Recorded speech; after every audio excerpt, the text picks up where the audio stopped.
Hello from above.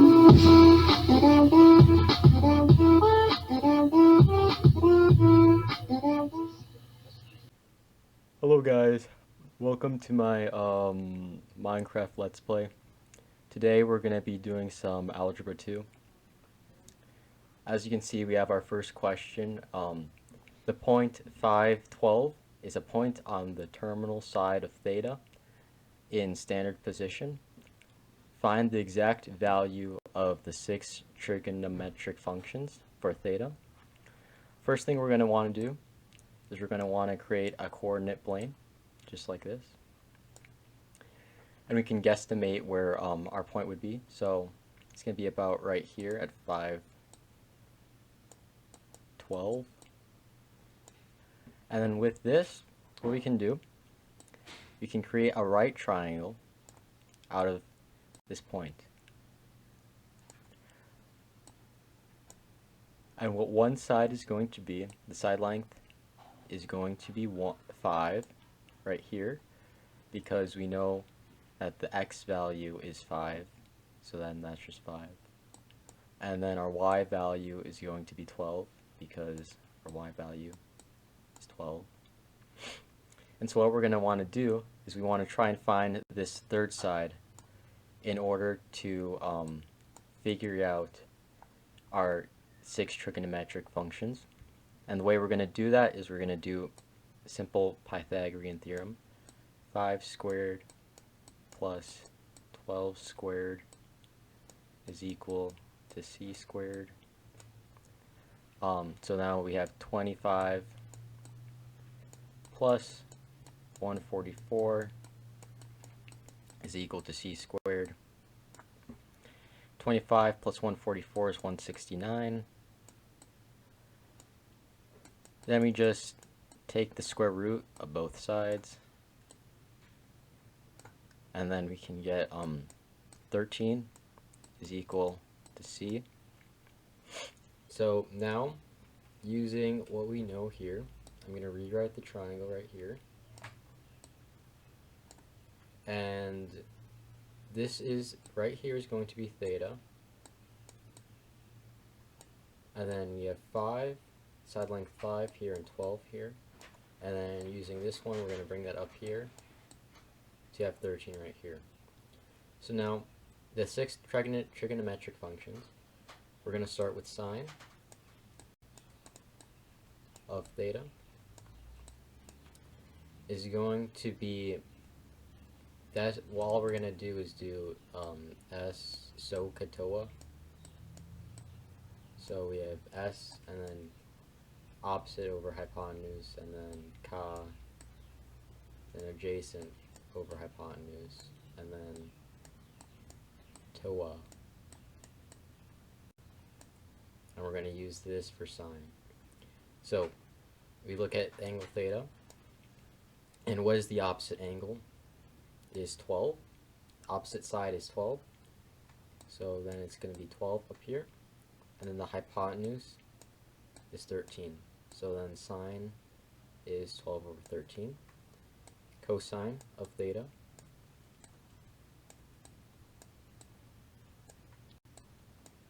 is going to be adjacent over hypotenuse, so the adjacent side is 5. And then this is going to be over 13 because it's over hypotenuse. And then now we have tangent of theta is going to be opposite, which is 12,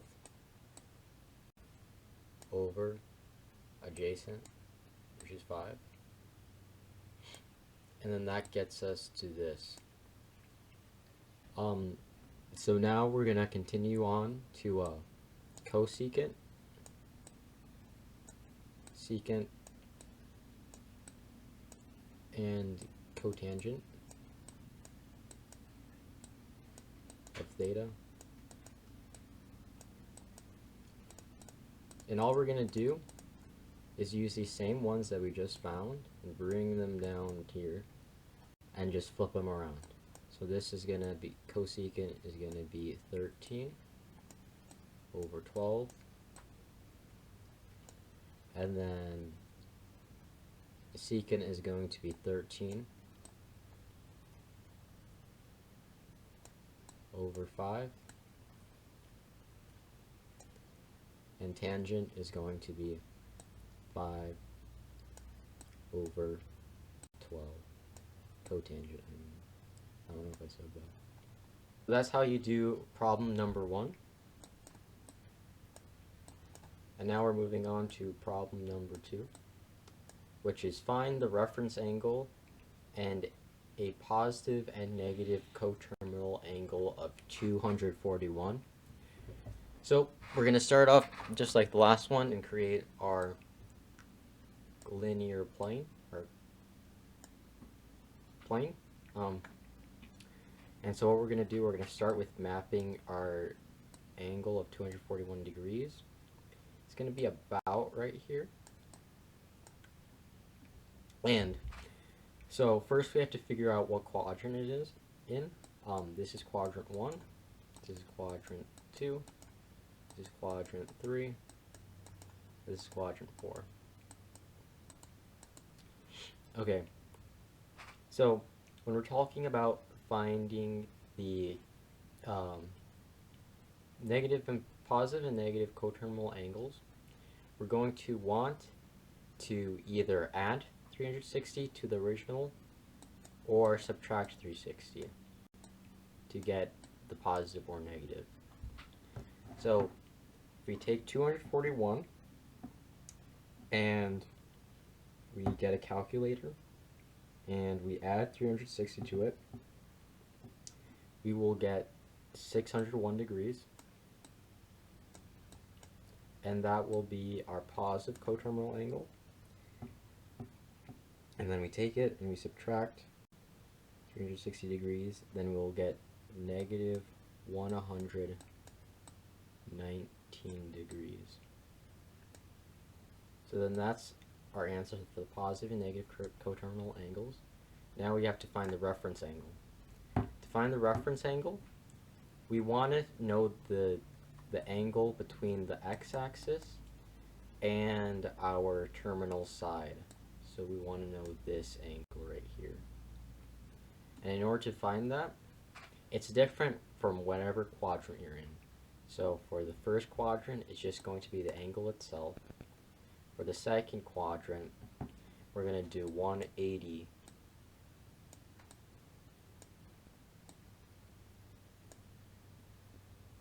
minus the angle.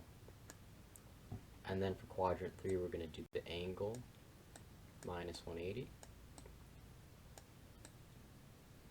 And then for the fourth quadrant, we're going to have the angle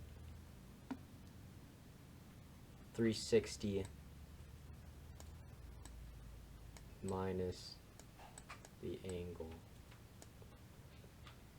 And then all we would be doing is imagining where our angle would be, and then picturing which part we'd be taking out of the whole. So we take our angle minus 180, so we have 241 minus 180.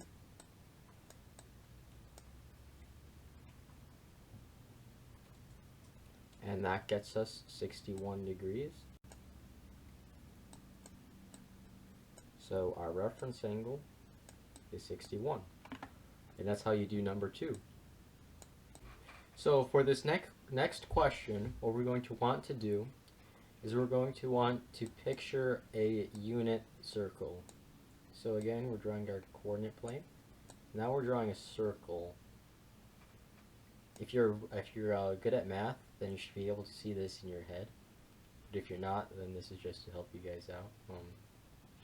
So if we know our unit circle, we know that we have 30, 45, and 60 degree reference angles. And what we want to do in order to find 11 pi over 6, we want to find the reference angle that refers to this number.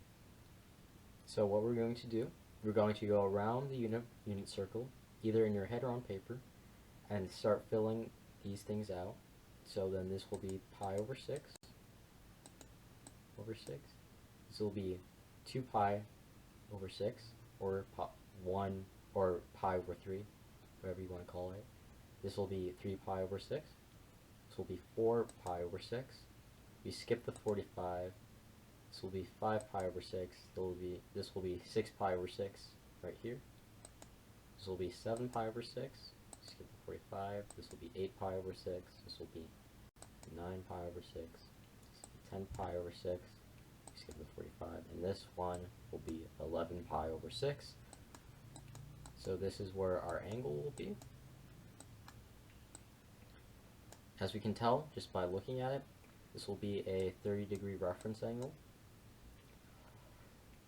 So now that we know that it's a 30-degree reference angle, we can do our little trick with our hands. We have some fingers right here, and then our thumb right here. So since we know it's a 30-degree reference angle, we are going to put down this finger right here. So we have a 3 right here, and then a 1 right here. So this is going to be root 3 over 2, and then comma root 1 over 2, which is just 1/2. So we know sine is going to be x, which is just going to be root 3 over 2. So our sine is root 3 over 2. And our cosine will be 1 over 2, because cosine is y. Now it's time for tangent. Okay, I'm going to have to apologize. Turns out this should be cosine. Cosine's actually x. And sine should be y.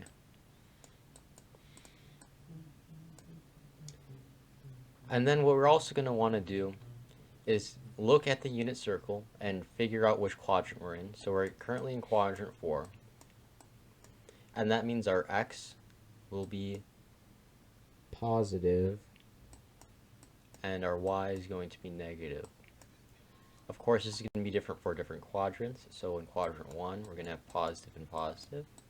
Quadrant 2 is going to be negative and positive. Quadrant 3 is going to be negative and negative.